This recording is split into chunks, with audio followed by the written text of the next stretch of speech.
दोस्तों, हम 6th class की एनसीईआरटी कर रहे थे ज्योग्राफी। उसमें हमारा सबसे पहले वाला चैप्टर है सौरमंडल में पृथ्वी। इसकी एक वीडियो हमने अपलोड कर दी गई थी।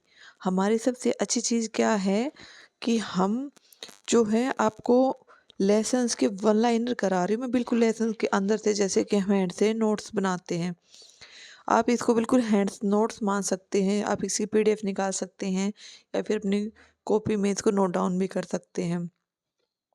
इसके बाद आपको नोट्स बनाने की ज़रूरत भी नहीं है, हर क्वेश्चन इसके अंदर से आ जाएगा। ये जो है हमारे डीएसएस भी हो गया, उसमें से ये हमारी 6 की जो एनसीईआरटी है ना, इसमें से वन बिल्कुल एक एक मतलब वर्ड हम छोड़ नहीं सकते इसका, इतनी इम्पोर्टेंट है हमारी ये ज्योग्राफी।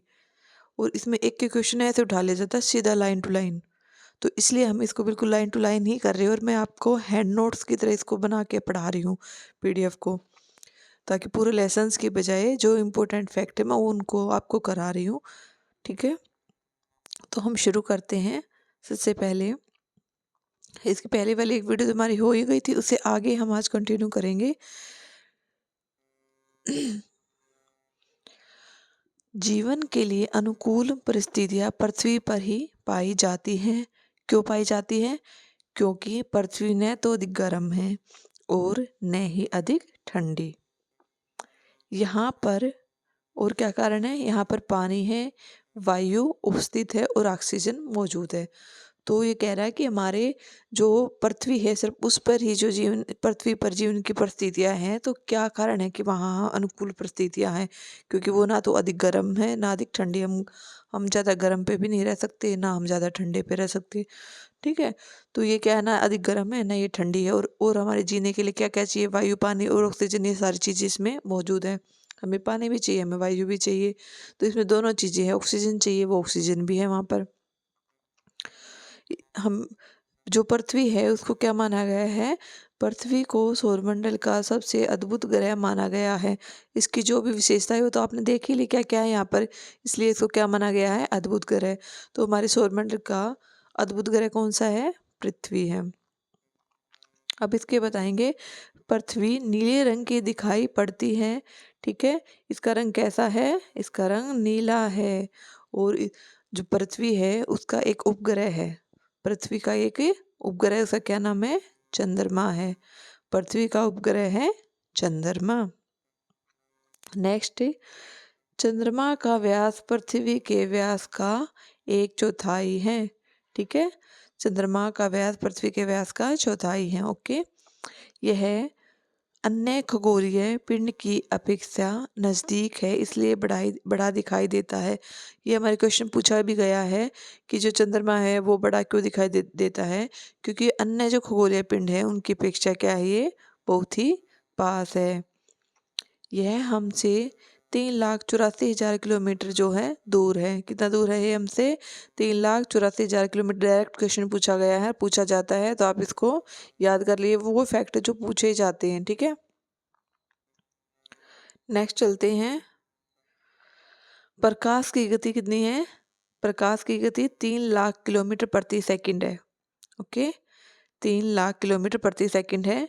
इसके बाद सूर्य के प्रकाश को पृथ्वी तक, देख लो आप इसकी स्पीड देख सकते हैं कितनी है। उसके बाद भी सूर्य के प्रकाश को पृथ्वी तक पहुंचने में 8 मिनट का समय लगता है।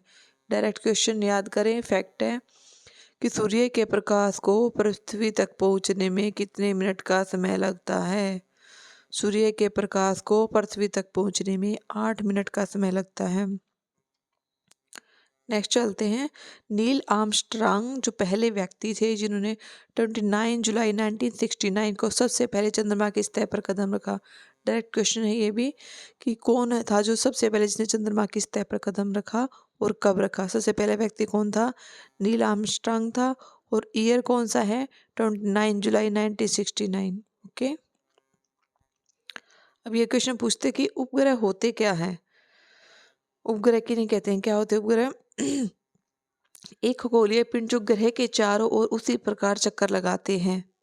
ठीक है, एक खगोलीय पिंड जो ग्रहों के चारों ओर चक्कर लगाते हैं। खगोलीय पिंड जो ग्रहों के चारों ओर चक्कर लगाते हैं। उपग्रह किसका चक्कर लगाते हैं? ग्रहों का।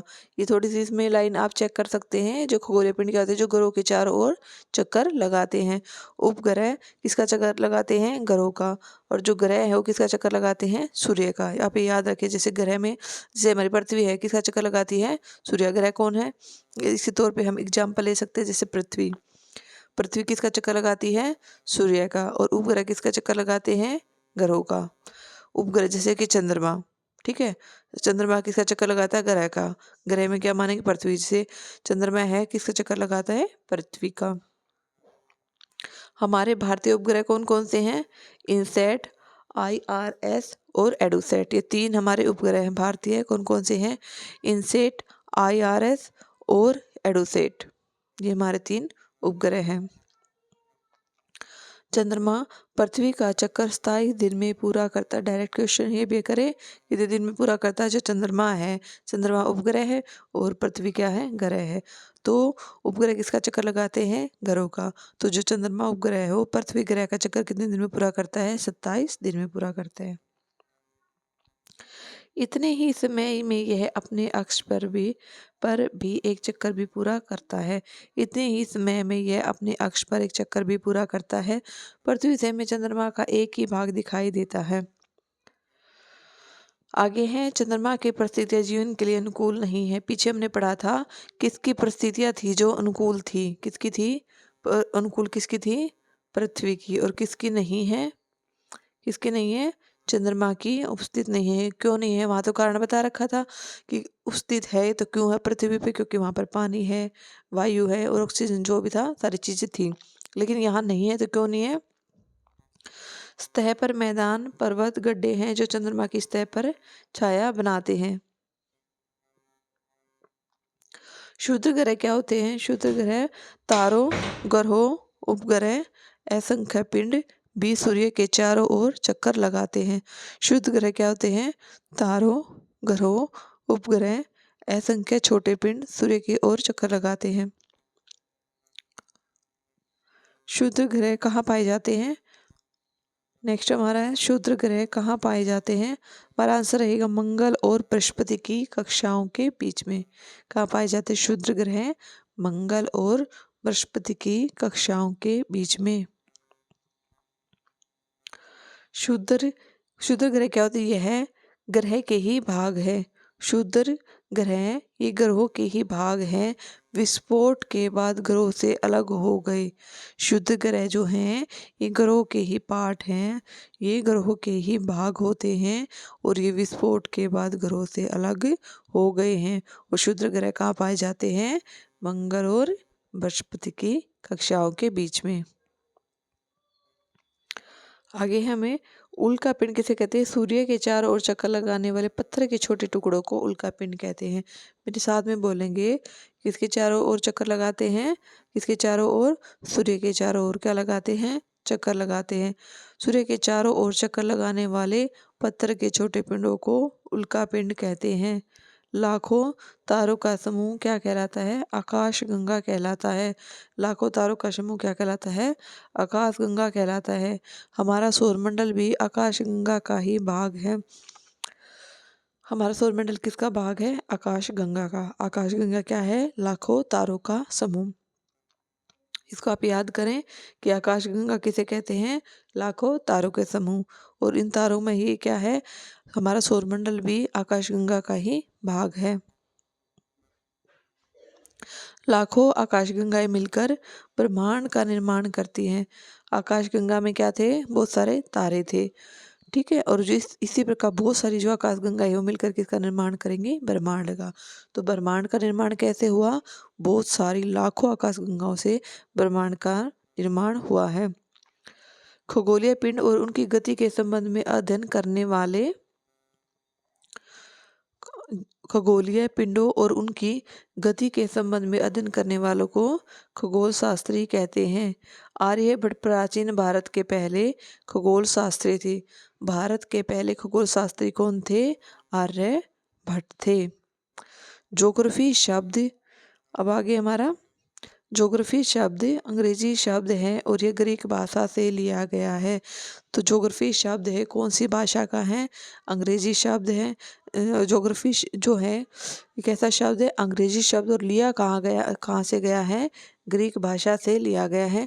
तो आज हमने चैप्टर कंप्लीट किया है सौरमंडल में पृथ्वी। एक पार्ट मैंने इसका पहले अपलोड कर दिया था, सेकंड पार्ट मैंने आज कर दिया है। इन दोनों दोनों ही वीडियो को देखने के बाद आपको इसका एक भी पॉइंट ऐसा नहीं होगा जो आपको नहीं आता हो। हर क्वेश्चन इसमें डीएसएसबी का और सीटेट का और भी जहाँ भी सोशल साइंस आती है, एनसीईआरटी आती है, ज्योग्राफी की, सारे क्वेश्चन इस चैप्टर के कंप्लीट हो जाएंगे इसमें से।